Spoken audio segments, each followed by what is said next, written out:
We'll go ahead and get started. I think I know most folks around the room. I'm Dr. Hatton. I'm representing the Office of Academic Affairs today. Dr. Richardson, the provost, is in another meeting with the president and some others. And so what I'd like to do is go ahead and go into the presentations with our three presenters. Dr. Dee Dee Larson is the chair of the P&T, University level P&T committee. And so typically what we do is we take a look at the committee's perspective first, then a department chair's perspective. Dr. Richard Michelle is presenting the department chair / division head dean perspective, frankly. And then someone who's just recently gone through the process very successfully, and that's Dr. Kim Whitehead. And so we kind of drill down through I hate to use the term funnel, we use that so much, but we drill down through the funnel in this process. And then what I'll do is, if we have time at the end, given that we're a little tighter in time than we normally are for the P&T workshop, at the end, if you have any specific questions about the policy statements, they are listed on the Academic Affairs website under Faculty Development. I would encourage everyone to go and go to the website. The policy statements are also on the university level policy website as well. But I'll go through key points out of those two policy statements with you if you'd like. There are also two key forms that you need to download from that website. There is your application for promotion and tenure, or promotion and or tenure, and there's also a flow sheet, and both of those have to be in your portfolios. But that's as much as I'm going to do for right now in the name of expediency, and I'll step to the side and let Dr. Larson begin, and then we'll go over any other items at the end. Hello, everybody. Okay, so I've been on the University Promotion and Tenure Committee for 5 or 6 years, I don't know. And I also chair our college committee as well. So I've seen lots of these portfolios, and I have a really brief little takeaway handout that's got some things that kind of we look for at the University Promotion and Tenure Committee level. I brought my portfolios from way back when, or at least one of them.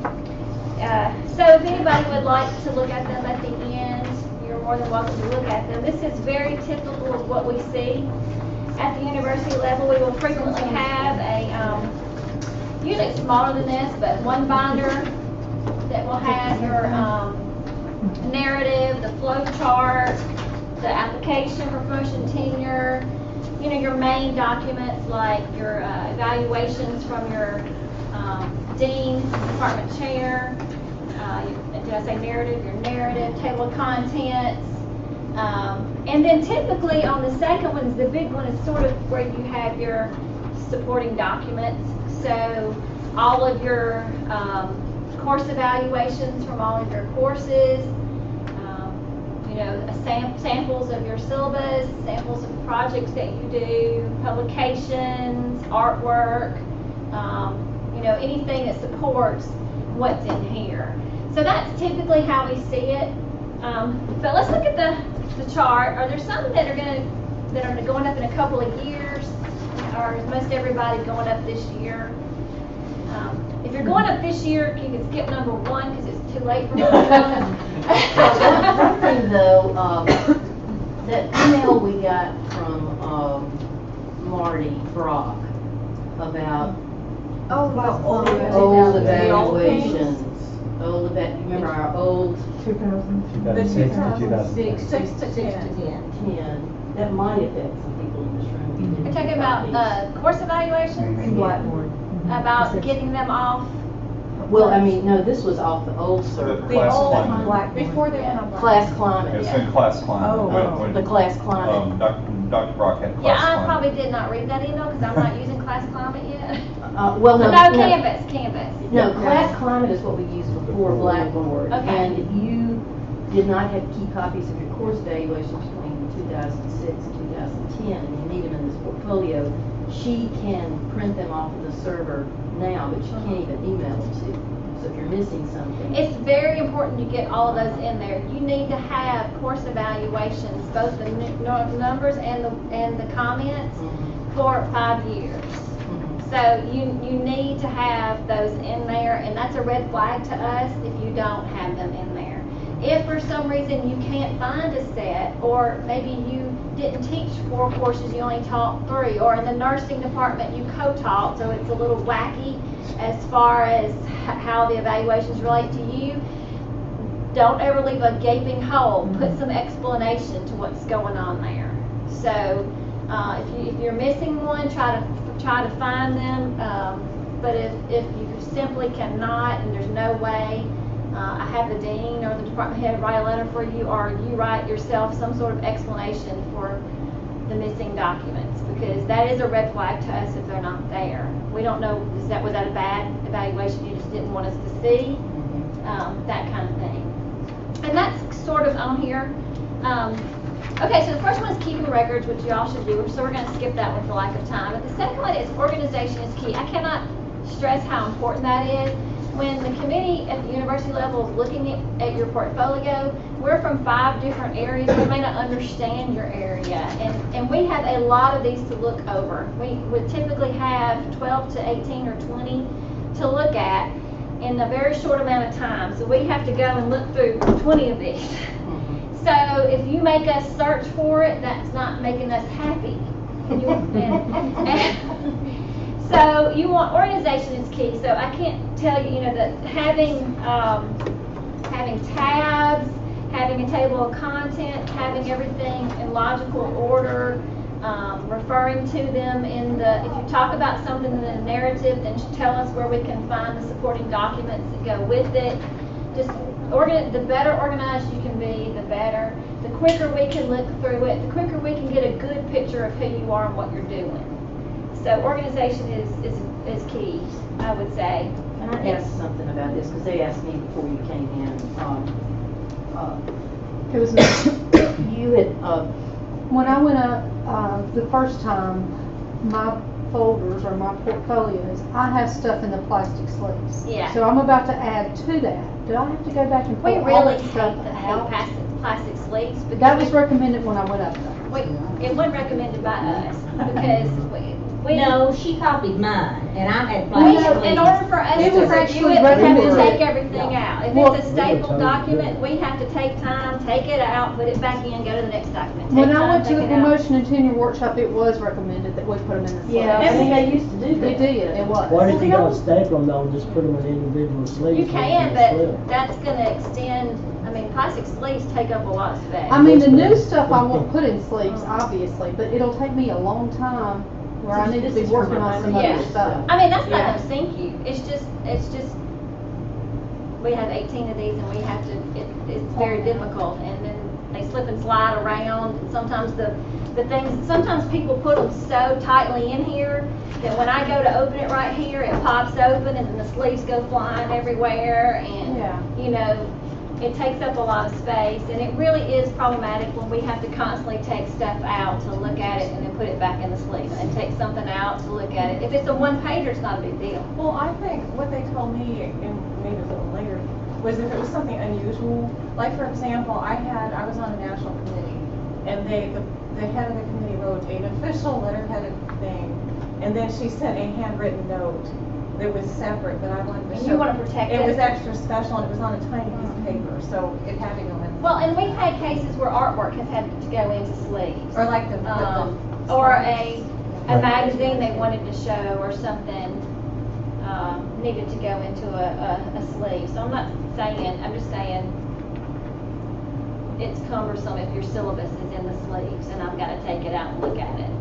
And then your assignment is stapled in the sleeves and I got to take it out and look at it. But then if it's material from a previous promotion It is. or tenure cycle, would she need No. to carry that forward? No. No. We're not going to go, she's got it in sleeves, she's not getting promotion in here. Okay. Well, it's stuff that y'all have already looked at, so you're Yeah. really just looking from that point forward anyway, right? Not necessarily, no, because we're looking at the past 5 years, and so somebody might be new on the committee and didn't see you last time, or maybe I can't remember you because because that was 40 people before I. So, yeah, we're gonna look at the whole portfolio that you give us. And has that changed? Because last, I mean, I went up for, promotion and tenure. And they said, whatever you do from this point on, like, not necessarily burn the old stuff, but this is a separate file. Everything you're doing from promotion and tenure on forward, you keep that, you don't really do the other. You typically put 5 years, whatever that is. Okay.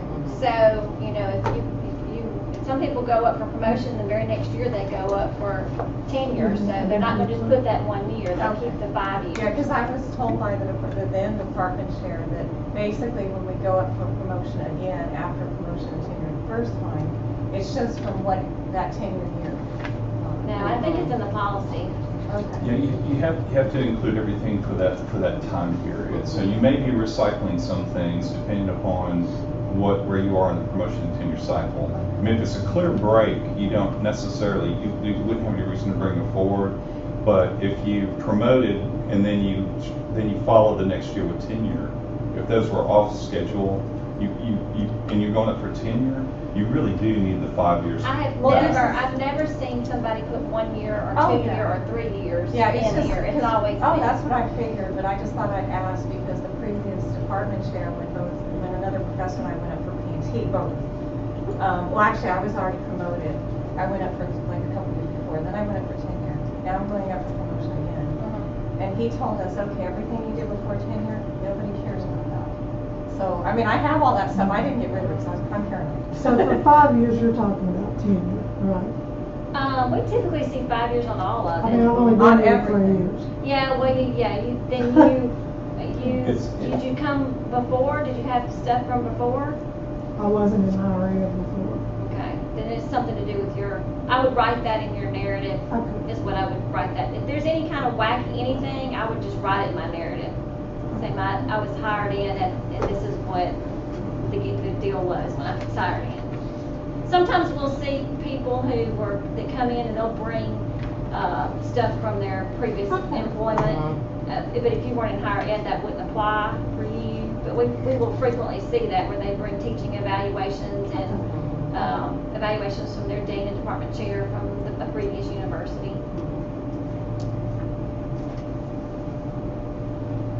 Don't take your sleeves out. It will be fine. Just the new stuff. I'll work on making sure the past 5 are obviously. And you don't want to do more than that too. Sometimes people will have it going way back. That's way too much. You don't need that either. Really, we're not looking at what committees you served on 10 years ago, or course evaluations from 10 years ago, or we're not looking at that. So you don't need to go. And as far as if you've already been up, you're going up for another thing, and I've got that on here in just a second, but you don't have to reinvent the wheel either. Just update. You don't have to take your narrative and go, now I got to do a whole new narrative. Just bring it to the current. Keep the old stuff in there, just bring it. But not everything going back for the 12 or 10 years I've been here. No, we don't. Except the CV that, Right. Yeah, the CD will have it, but no, your narrative doesn't need that. The narrative is very important. We have seen people before who have not done a very good job with narratives. We will frequently see narratives that are 20-something pages long. The narrative is your chance to be able to brag on yourself, and now's not the time to be shy. Now's not the time to go, I don't want to brag on myself, but now's the time to do it, if ever is the time to do it. So you need to brag on yourself. If there is a article that you wrote and it was a prestigious journal, you need to tell us that, because we don't know that. We don't know your field. If it was a grant and it was special, you need to tell us how special it was. If you did something totally awesome in the classroom, tell us it was totally awesome in the classroom and why. Because you remember, not everybody's in your field, and we don't understand what's special in your field unless you tell us. So you have to tell us. So make sure that the narrative is good. A lot of times, we will read the narrative. I don't want to say the narrative gets the most importance. It doesn't, but you really can get a good feel for what people are doing from that narrative. And then you go back and look at the supporting to see, you spend a lot of time on that narrative. We do, reading it and paying attention to it. So I would put a lot of effort into the narrative. Letters of recommendation. I think it's really good to get recommendations from people who can testify to different aspects of your career. You know, so if there's somebody that you've served on some committees with, maybe they could write about your committee work, and somebody else could write about your teaching abilities, and somebody else could write about, you know, your research abilities. So that's not anything that you have to do. You can get whatever you want. We're not going to look at them and go, no, they're all about teaching. But it just helps us get a better picture if we've got people that are coming from the different. And this is a small institution, so that's kind of sometimes hard because everybody you're trying to get recommendations from is already serving on a promotion to tenure committee and can't write it, or they're your dean and they're going to write one for you anyway. Or so I do understand that that can be difficult. How many? I think 3 is the number, but you can get to 5. It's 5, and I might recommend something that Dr. Larson just said. You know, the aspect about your professional activity. It could be that there's no one on campus who understands your professional activity and the value of it. So it might be worth getting that 4th recommendation from someone off campus who's from that organization or can speak to that. That can be a huge value for the campus review process. And we see that a lot. And also, it's not uncommon for the people going up saying, hey, Bridget, will you write me a letter about our, we served on some committees before, and you sort of direct them how to, hey, you know, it's just, that's typical in our area, in our field, for somebody to ask for a recommendation and say, hey, we served on this committee, or hey, we did this, can you write about that? So don't feel shy about kind of directing the people that are writing your recommendations how you want them to do it. And also, send them your vita, because sometimes they don't really realize all that you're doing. So it's not a bad idea to send them, even your faculty members that are right next door may not understand quite everything you're doing. So the vita will help them with that.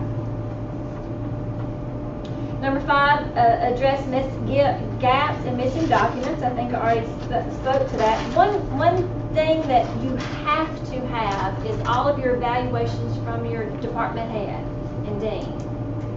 You have to have those. That's in the policy. You have to have them. Do not leave them out. If for some reason you had a dean that left and you just absolutely can't find it, get your current dean to address that in a letter that you can then put in there. But those are not optional. Explain unusual job responsibilities. I kind of already spoke to that too. I think that's pretty self-explanatory. Like I gave the nursing example here. A lot of times when we're looking at committee work, like how much committee work have you done? The nursing staff frequently often doesn't serve on as many committees as others do on campus. And at first glance, you might go, but then you go, oh, they have to do the X amount of clinicals, you know, and it all makes sense. And I'll tell you, the committee that we have right now, we're really good about that. We do know that kind of thing, but I would not ever throw something like that to chance. I would always put that in the narrative and in your multiple spots. You know, I may not serve on as many committees, but I've got clinicals, or I'm only, you know, whatever your situation may be. Don't ever leave anything to chance.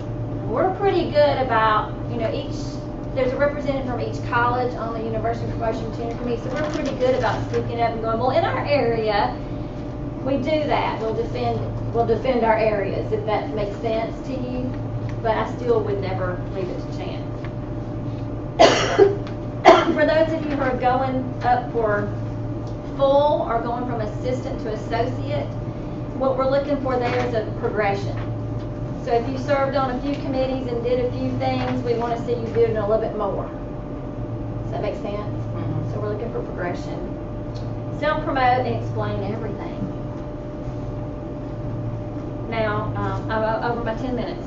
But if anybody wants to look at my portfolios or have any questions after the others speak, I'm here to answer. I went ahead, did everybody get a copy of my little handout? Oh, I'm sorry. Thank you. I tried to make this self-explanatory, and right now, I think, did you all hear?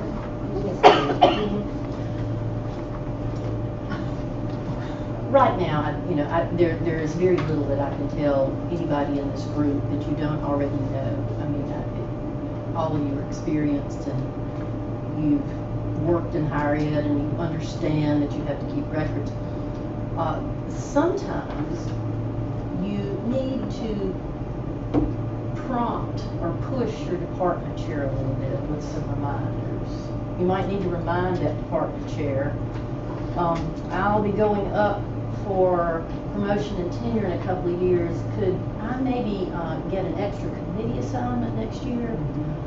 It's not that department chair doesn't care deeply about your success. If it's me, I may not remember that you didn't have enough committees last year. You also need to very carefully remind your department chair when it comes to evaluation time. Don't just give the chair a list of activities without explaining what that means.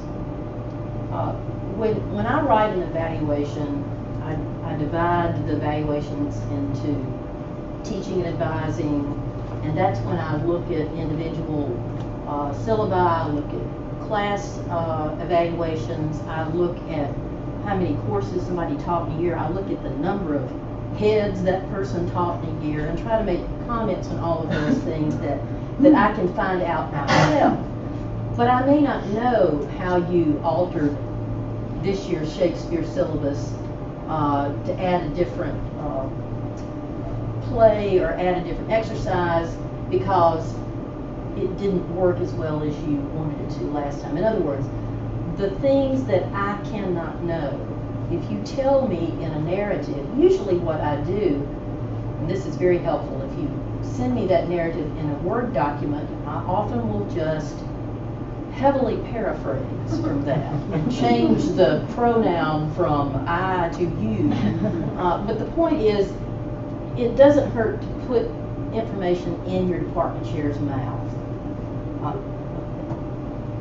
100% of your department chairs want to support you in your progress. We want to know what you've done. We want to know what you're doing off campus, what you're doing to help a colleague in another department. But if you don't tell us in that portfolio or in that narrative that you turn in every year before your evaluation, we can't put it in there.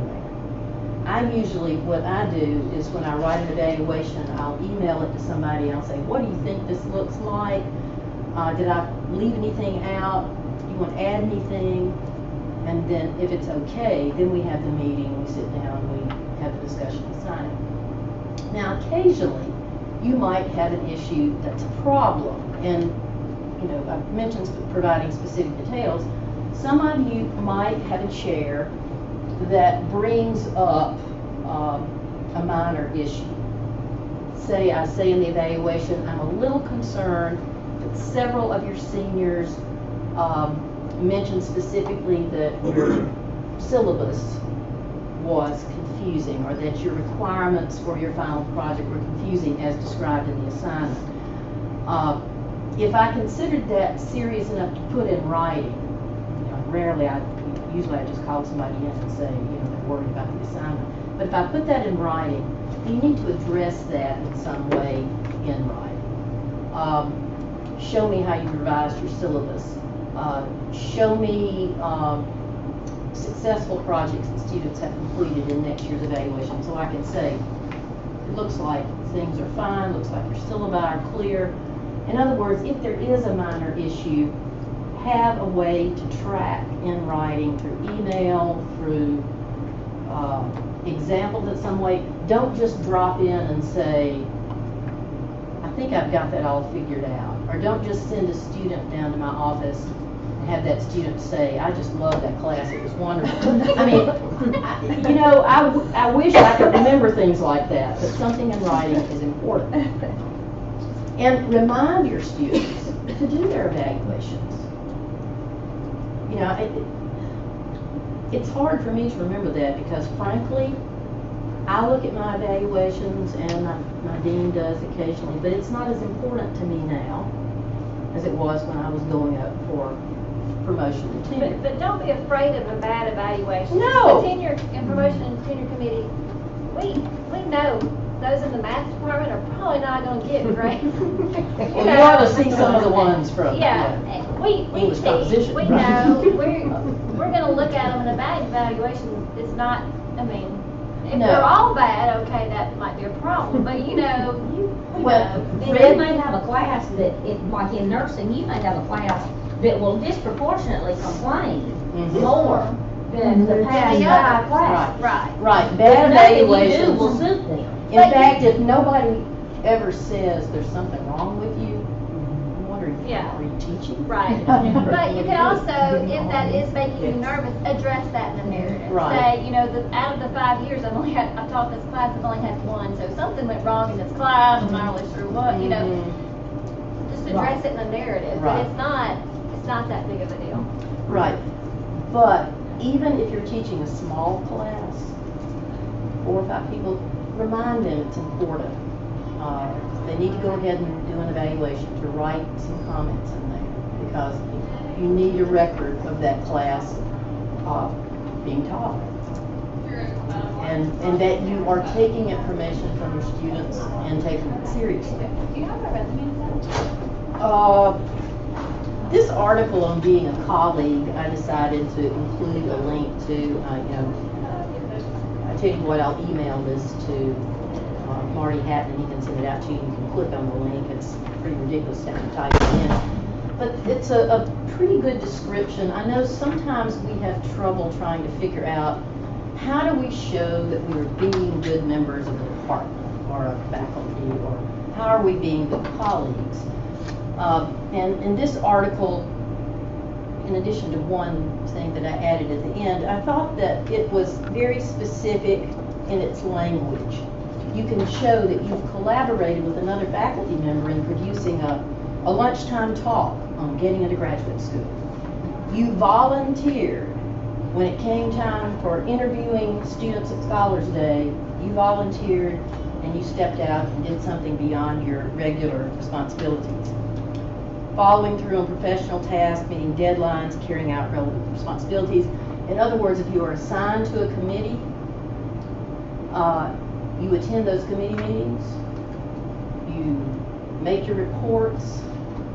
This is when letters of recommendation are important. If you've served on the undergraduate curriculum committee and you've done that job, that's a significant committee. If you've been on the faculty senate, committees like this, graduate council, these are committees that take a lot of time and a lot of commitment. But you also need to remember that if you're on a committee and you do miss meetings, that there may be somebody at that promotion and tenure committee level that realizes that. This person's on graduate council with me? I've never seen it. I mean, that wouldn't be. So pay attention to following up. Respect the decision-making processes of the department, college, and university. In other words, we don't always agree with the final decisions in many areas.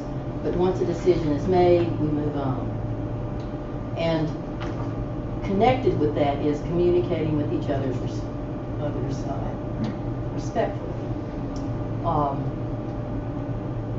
I don't think I need to describe what that means. Developing relationships with colleagues that are constructive, supportive, and professional.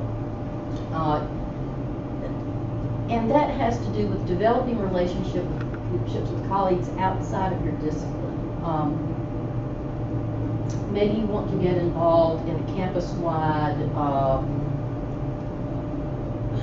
movement or committee that has to do with the Common Reading Initiative. Maybe you want to help in University 101. Maybe you want to help with spring orientation in some way. In other words, moving outside your area and showing that you're aware of yourself as a faculty member in a university, not just in a department. And one way to do that, and this is my addition to this article, I believe strongly that we ought to support our faculty colleagues by our attendance at special events that other departments host. If their students are presenting their senior research, we ought to try to go if possible. If there is an art exhibition, if there's a musical performance, there's theater production, if there is a significant speaker on medical schools, we need to encourage our students, we need to go as faculty colleagues and support what's going on campus. Our appearance, our presence means a lot, particularly if students see us there. They need to see that we like each other and that we respect each other. Well, I don't believe whether they need to see if we like each other or not, but that we respect the disciplines outside our own, and that we know that our discipline isn't the only one. Sometimes, of course, we're all so busy, this is hard to do, but if you hear that a faculty colleague is doing a presentation as a part of a lecture series, try to go hear that person. Even if it's not something that you're particularly expert in, that might be the best reason to go. So, supporting other colleagues, supporting other departments. Now, the last thing I have here is, this is something else that I added in, being aware of yourself as an institutional representative. Through the years, as we've all become more visible to each other through social media, or just visible to each other as parts of different committees on campus, or as part of a community, letters to the newspaper, comments on community boards, anything that we put, let's just say the internet is not private.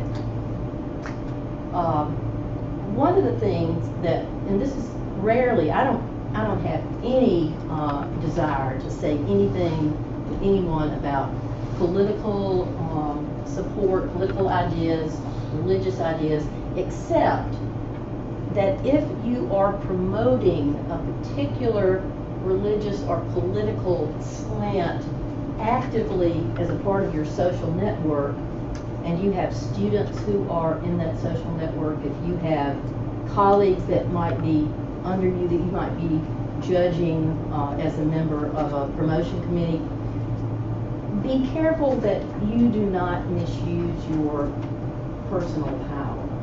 And be careful that you don't represent our university and our students as being less than what they are. One example, I had a young faculty member a few years ago post something kind of like, well, this is the stupidest set of composition papers I've ever read, or I wonder how many more of these papers I'm going to have to read before I pass out from boredom, or something like that. You know, the kind of thing that we see from undergraduates all the time. But from a faculty member, I actually could figure out in one case a student that this person was talking about. And if I can see it, the students can see it. If other colleagues from other universities see that we do not think our students are doing well, that is bad for the university's reputation. It's not up to us to complain in public when we have bad papers.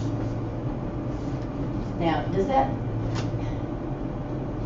ring true? Have you seen that? Because I do see it. And I occasionally will call a colleague's attention to it privately and say, I don't think you need to be posting the range of scores in your class on your public Facebook page. That was one example. You know, it's hard to believe that this has happened, but we are public now. And even if you think it's private, Maureen and I were talking about that, nothing's private. And you'll be surprised at what might strike a colleague the wrong way unintentionally. If you're complaining about the students in another department, oh, those theater people always want to get extra time out to go to practice. That's not true. and it's wrong to put it on Facebook. The reason I mentioned that is I saw that 2 months ago. No, that's wrong. Okay. Another thing to remember, and this is the final thing, remember that your department chair generally needs to be reminded that your evaluation to go into your portfolio for this spring needs to be written in January. So start getting your material together, remind your department chair, make an appointment for January, because that evaluation needs to be in your portfolio, right? Okay. And Dr. White. Okay, so I wanted to talk to you a little bit more about the nuts and bolts of putting the portfolio together. And I'm just one example, okay? I don't have the broad view that these folks do. And so I have in my little PowerPoint here, in preparing my portfolio, I did this, not you should do this, but this is what I did. So, but I can say right away that I'm paying this forward, because one of the first things I did was collect tips from colleagues. In fact, a very good colleague of mine in Painter Hall, not even my same department, but we worked together in an interdisciplinary way. When she found out I was going up, she said, let me show you my portfolio. And in looking at hers, the way she had organized it, this spurred my own thinking about what I needed to do. So this was tremendously helpful. So you know, many of your colleagues will volunteer. Obviously, you all have already helped each other, but you know, feel free to ask other people, can I actually see your documentation, your actual portfolio, and look at it? Because you know, it's going to vary by discipline, but those tips can be super important. Again, I'm just an example, so I want to talk about the organization and the presentation. So one of the things I did was I kept it simple. We've talked about sleeves already. I avoided sleeves altogether. I made copies of everything. Nothing original except some old paper evaluations when we used to get them in paper. Now, this can be labor intensive. So there is a way in which the applicant is taking on the labor rather than putting it onto the committee. So one, just as a side note, for those of you who are not going to be going up for a while, I would recommend that as something comes to you by email or it comes in the mail, not just sticking it in a file, you know, in an electronic folder or in a paper folder, but actually going ahead and making the copy and actually going ahead and 3-hole punching it. So if you can plan ahead that way, when the time comes to assemble everything, you're not standing at the copier for hour after hour after hour, because that really is very labor intensive. But in keeping it simple, one of the things that I did was just very simple binders, but well-constructed ones. Okay, I wanted to make sure that the rings would not fall apart when the binder was opened and reopened, and if anybody had to take something out or put something back in, that it was going to stay together. I know I've dealt with my son's school binders enough to know the cheap ones don't last very well. So I invest a little bit more money in the binders. And can I say, don't try to stuff them. If you have to go another folder, go another folder. There's no hard and fast rule to how many folders you can submit. Typically we see 2, but I would rather see 2 than 1 that I can't turn pages. What about 3? We have seen 3, yes. Because I actually, part of the issue for me was that I had taught here before moving into a tenure track position, so I had more than 5 years worth of stuff, but I actually in the process took some things out, and I felt I was overdoing it. Yeah, so I just that's another reason why we don't have typically more than 5 years, because then it becomes, let me roll the cart over. Right, exactly. But it's better to not have them overstuffed and go for another folder if you have to, I would think. Yes, and I also went for and so you can see just a view in the front of the binder to slip in a piece of paper, not overly fancy, just black and white. And then I also went with very simple tabs on the inside. You know, again, just a black and white. Put tabs here too, because when we're all on the cart, we can see who we're grabbing. Ooh, that's great. because they're all gonna be on the cart like this for us to go up Oh, and you mean evaluate. just on the spine? Just Yeah, something no, I would on do the it here, but yeah, do your name or something on the spine, because Mm-hmm. that's really great. So when all of them are on the cart, and I've already looked at 3, and I'm trying to find the 4th person I've gotta look at, I can just grab your name and go with it. Yeah, and I did that too, but I think I had a different, she has the kind of binder that has a view all the way down. Mine had just a little tab, so I had to create something that fit into it. And that's So you fine, get too. into those kind of nuts and bolts, and those are the kinds of things you don't want to put off to the last minute, because you're going to have to make a decision about how to actually put the whole project together. So when I went to the tabs, basic principle was enough to be really helpful, enough to really increase readability, but not so many that it became confusing or fussy. This leads me to the next point, which is to organize logically and maintain that throughout the whole portfolio. So what I did is, now I think that there used to be sort of 2 schools of advice about the narrative, so y'all can say what you think, but some people I think have advised a kind of core narrative in the first binder and then an expanded narrative at the beginning of each section in the second binder. I had a lot of sections in the second binder, so I ultimately decided to go with one long narrative in the first binder, but what I did is use the exact same structure for both the narrative and the portfolio. So as I was discussing things in my narrative, I was sticking very closely.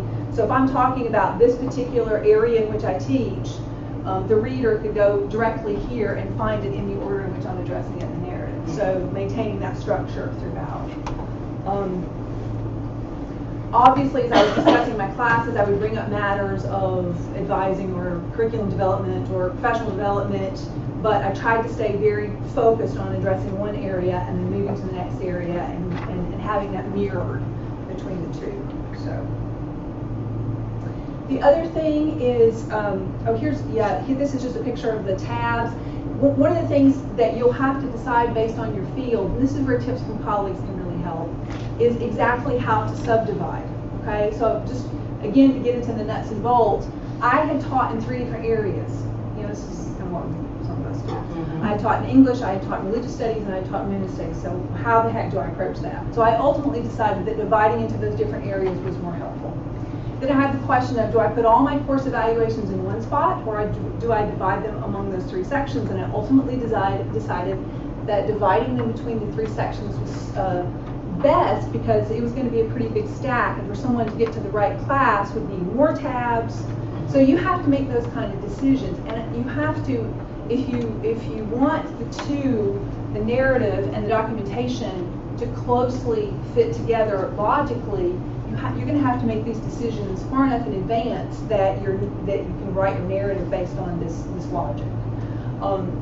So all the teaching, then different sections for, I had my work in honors at that point, curriculum development, advising, professional development, service, but foregrounding the teaching, and I think that's what most people will start with the teaching. I also used a lot of headings and subheadings and bullet lists in the narrative. Anything to increase ease of reading. For every class, a separate heading, and then subdivisions under the class. So for example, my composition classes, I had subheadings for assignments, the classroom, engagement with students, evaluation, and changes over time. And I will say that one of the best pieces of advice I got was to address how I adjusted my pedagogy over time. So how did I respond to student evaluations? How did I respond to changes in the field, obviously? How have I adjusted over time? So that was actually a subheading for me. And then I also, and bulleted lists, well, I'm a composition teacher. I'm kind of a new fan of making things super clear. But anytime you have a list, if there's a way to break it into a list, this is just, it reads more efficiently and more quickly. And so anything I can do to make the committee's job easier, I'm going to try to break that apart. Okay. Now I will say, when I attended my first P&T workshop, I don't remember who it was who said this, but they seemed really big and bad and ugly when they said it. I think it was Brian Anderson or Scott Dawson. One of them was talking about how long the narrative should be, and they said 28 to 32 pages. And I just, how in the world am I ever going to do How that? do you come up with numbers like that? Well, that's what they had typically seen. I don't know, Dee, is I that? did Scott Thompson, because we were talking about that about an hour ago. Scott. But I will tell you, once I started writing the narrative, it flowed, I was able to build it, and before I knew it, I had 31 pages. It's not, So, it seems daunting, but really, once you start it, before you know it, you're like, oh, this is too much. But also, I have that strategic use of white space with bulleted lists and headings and subheadings, so that adds up as well. So I wouldn't be afraid of not being able to generate enough material, because anybody will be able to. I also, in the narrative, I strategically repeated information from evaluations, so particular student comments, some positive, some negative, some things I put in my changes over time section. This is a comment I got, so I realized I needed to, adjust my syllabus in this way or change the assignment in this way. Also, little bits of course assignments. If there was something I innovated that I was particularly proud of in an assignment, a journal entry assignment, I might quote from that in the narrative. So the reader is not always having to flip to find that example, but is having that example presented in a brief way within the narrative.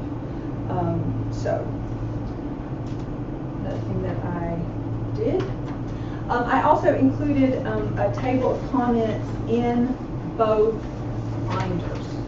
So the table of contents for the entire set in each binder. So when you open it up, that table of contents is the first thing. Well, actually not the first thing, because in the first binder you need the forms that Marty has mentioned.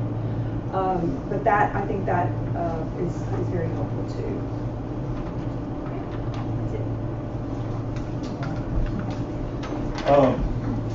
I think the presenters have hit on everything that I would mention. I did. Remember, the big picture is it's teaching, it's our professional activity, whether that's scholarly or creative, and it's service. And I have had some questions before from people about where certain things should go in. So, for instance, let's say that you've got a tremendous amount of professional service. So you worked with, maybe you've been a peer reviewer for conference organizations and that sort of thing. Where do you put that? And I would say have a conversation with your department chair to verify this. First of all, let me back up. The department chair's evaluation is singularly the most important evaluation in the whole process. Singularly. Everyone else is going to look at that department chair's evaluation. The dean's going to look at that department chair's evaluation. Everyone's going to look at the progression of those evaluations. That's the one that sets the first tone. So that one's very, very important. So as always, I always say with faculty, go back to your department chair. And I would go back to the department chair on something like, where does this fit? Does this fit in service, or does this fit in professional activity? And it could be your department chair says it can go in either place, where you feel like you've got a gap. Put it there. And sometimes it goes in more than one. And that's true as well. And sometimes you have to get a little creative. Like consulting work, where does that go? Does that go for service, or does that go for research? Because it's your professional activity outside. Or like Wesley does a lot with the law practice, so where does that go? Is that going into her service or her research? Professional development. So remember the weights of these. Teaching and advising weights the heaviest. And I would include samples of syllabi. And Dr. Whitehead talked about there may be syllabi. I may have I tried to do the same thing. If I had a negative evaluation, I didn't just ignore that. I tried to address the student was spot on, and this is what I tried to do to make the adjustment in the course. So it may be just something in the narrative, or it may be that it was time to completely overhaul the course. And so I might show the syllabus, the previous syllabus, and I might show the overhauled syllabus as well, so that someone could see in a practical way what those changes were. So you need to include those kinds of things. And there's one more thing I want to say about the teaching and the advising piece. This is more than just a pet peeve for me. This is, I think, a problem when we equate advising with scheduling. The number of advisees we work with when we're scheduling is important, but your mentorship is incredibly important, and so I would speak to that. You know, anyone who can read a bulletin and look at a curriculum sheet and look at a schedule, frankly, any good student can do their own scheduling. And hopefully they are, and they're just coming to you to verify things and check course rotations and that sort of thing. That's important, but that's a very foundational piece. The real substantive work we do is that mentorship piece. And so make sure that you speak to that. I think that's critically important. So on service, I've had lots of questions about service and what counts as service, and can it count just anything I do out in the community? Does it have to be something that ties my profession to the community? So for instance, if I go out and pick up trash on the side of the road, does that count? Or if I go and help a 4-H youth group on how to do presentations as they go into competition, because I'm a communication guy, is that what I need to do? And you know, I both are valuable. I mean, going out and picking up trash on the side of the road, frankly, is important service. You represent the institution out in the community and the different organizations that you do. But you might want to have a conversation again with your department chair about how you present these kinds of aspects. Service to me is actually an incredibly broad category. And so you might want to talk about your institutional level service, you might want to talk about your college departmental level service, you might want to talk about your community service off campus and break those out differently. So I think all the key pieces have been touched on today.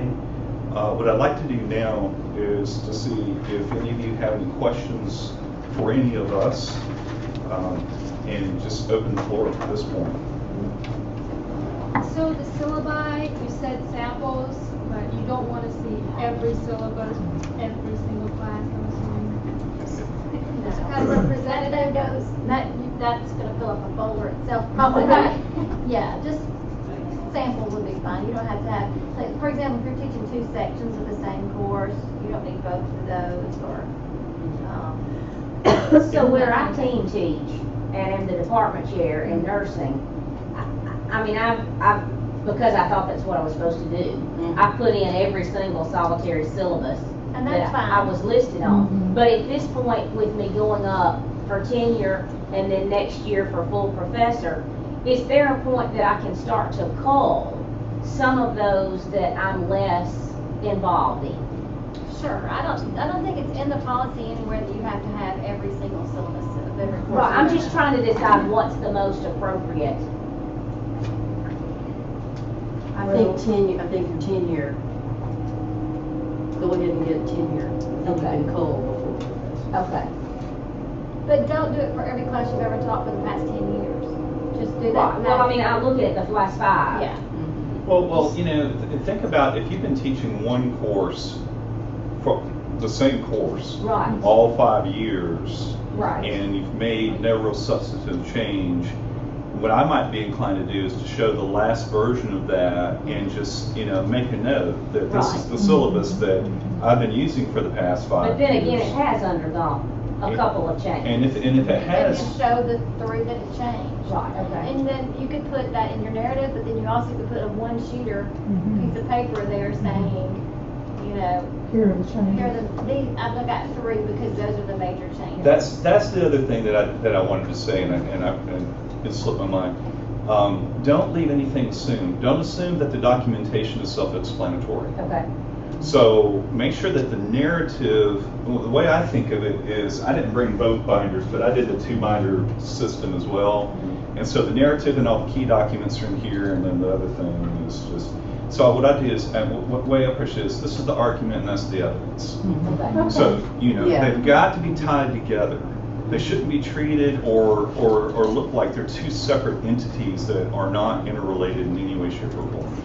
And I would cross-reference as well, as much as possible. And so, for instance, in the professional service piece, if you are going to talk about that both as professional activity and as service, you're probably going to cross-reference that and where that is tabbed, and right down to, you know, you can find this in this section, so that someone, if I say, well, that's pretty interesting, and I'm going to spend a few minutes looking at that, I'm not page through something like this forever to try to find what you're talking about. I also, let's see, I don't know if it's going to be reflected here. Yeah, so I would also put for the reader in that section, what I did was I would have a bullet and say, this is what you're going to find in this section, with just a little brief explanation. And I thought that might be helpful for someone if they just wanted to look at one thing. I did that with letters of recommendation. I didn't know if anyone would know who David Roskosy-Wilson was and why a recommendation from him was important. Right. And so have a little bit of explanation about who that person is, fairly significant in that area of research, and why a recommendation from him was important in my portfolio, because no one on campus knew what I was doing other than him. You know, that kind of thing. So it really, you do what we ask for students to do. Don't assume. And it's going to be so easy, because in our professions, when we're talking to the others in our profession, it's going to be so easy to use acronyms. We don't know what they are. Well, no one knows what. I mean, I worked for DoD. I can do that all day long. Yeah. You know, don't use acronyms, and don't assume that because someone outside your field, guaranteed, is going to look at your portfolio. And so make sure that someone who would not understand the argot of your field, the way that your field talks, that I could look at it and I could understand what this is I'm looking at. Other questions? I have a timeline procedure question that I got confused on, and there's a lot of department chairs in here, so I'm going to ask it. Okay. Our portfolio goes where first and when? As a department chair, I don't have a department chair. So the timeline says it goes to department chair on January or maybe 1st February. It goes to the department chair and the promotion and tenure committee just about at the same time, I believe. So it would just go straight to the committee. Okay, because it No. was like in wandering No, around. it goes to the dean. Yeah. Goes to the dean. If we're a chair, we just automatically have it into the dean. But then it goes back to the dean after the Yeah. committee. Yes. For committees. Okay. Yes, it does. So the dean is, so in your case, the dean's going to play a couple of different Okay. roles. Okay. So I have that same And, you know, question. we try really hard for that not to happen, but in this case, it's just Yeah, there's a lot of us in here. Yeah. Yeah. Yeah. So, Yeah. okay. Because, you know, the theory is you've got a variety of individuals who know your professional growth from different perspectives, who are weighing in the evaluation process. But the dean doesn't get two evaluations. Okay. Like one No, department chair no, or the dean supervisor, doesn't- one of You'll Does a just, portfolio- in your portfolio, you'll just have two, Instead of three. whereas I might have one from my department head, one from the college committee, and one from the dean. You'll just have two, from the college committee and the dean. All right, thank you. Other questions? Yep. So we're getting time for another institution. Uh-huh. How detailed should we be? Should we treat it the same way? I would. Yes. Because, you know, it's going to be just as important, if maybe if not more so, because what is it that you did away from MEW that was important for your professional growth as you got to campus? And there's only going to be a handful of people who reviewed those materials when you hired in. And so I think it's very important that you detail that. We almost always will see course evaluations from the dean, the department chair, and, you know, just what you did in the classroom from that. Service and committees. Yeah. Service and committees will see that as well. And if it were based on something that was non-teaching for whatever reason, that's still, how did that activity contribute to what you bring to the campus as an instructor? And so there may be some of that as well. Some of I the- would definitely put that in your narrative too, that you came here with 2 years or a year or whatever teaching experience. So we recognize what's going on. Any type of quirky things that you were hired in under, just let us know, all your business. We had a lot of good information about organization. Any questions about that? You do know you want to put your the form that you're going up for, what it is that you're going up for At the very front. at the very front, and then you'll The flow typically sheet. then you'll typically put the flow sheet, because we'll all have to sign it all along the way, and it doesn't go to the next person until the one before has signed off on it. Check. And then you should be getting a letter all along the way as well. The policy states that when the department chair finishes, that they send the next level a letter and you a letter. And that, so every step along the way, you should be getting a letter saying you've made it to the next level. And at the end of the process is a recommendation by the president to the IHL board. So when you get that last piece on campus, it's not a guarantee, but I've never known of a case that, so officially you don't reach tenure or promotion until I think June, sometime in the summer months. Before your next contract. That's right. Did you have another question? Yes, I'm Okay. sorry. No. I'm a good student. So the administrative part for the chairs, that would be in the service portion. Yes. Yes. That's always difficult too. Where do you put that? But yeah. Yeah. That's. And be sure and mention that as well in your narrative. We may not realize you're administrator. So make sure you make a statement somewhere in your narrative that you have administrative duties, so what that all involves. That's really important, because there are a lot of people who have administrative reassignments that are not obvious. So, you may have been given some sort of reassignment, course reduction to help do something within your college or department that does not necessarily have the title chair stamped on it. So it's going to be very important that you explain in your narrative how your time, your profession, and that could be another issue. Let's say that your department let's say that your department has a heavy expectation on professional activity.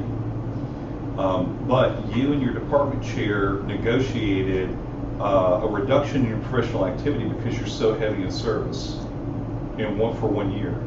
You probably need to explain that in your narrative, because it's going to feel like something dropped out if you don't explain that. So anything whatever the conversation is with you and your chair, usually we're going to see that, I say we, I'm not saying committee, but I think usually you would see that in the chair's evaluation. This is what we talked about, what you're supposed to do this next year, but for whatever reason, if you feel like that's not clearly explained, I think you probably want to explain that in the narrative. Other questions? I'm going to ask that our presenters, if you would, all of your materials, if you could send this to me. And then if you're all okay with it, we'll put that on the website. So if you need to go back and review anything, Rick Frazier and Amber Handy also, and Rick's out here, have also agreed to record the session again. So this is recorded. You can go back and review this one. We also have the session from last year on the Academic Affairs website if you haven't seen that yet. Just in case you want to go back and review anything that was talked about, you still have a question. I would still say at the end of the day, it would be a good thing to, if you haven't all along, now would be a good time to start, having a strong dialogue with your department chair. Your department chair is your professional mentor, if not someone else in the department, the chair is. And so your chair should be able to help answer some of the specifics about how you need to be addressing something in your portfolio for your discipline. And so that's not something that really anyone can just speak to.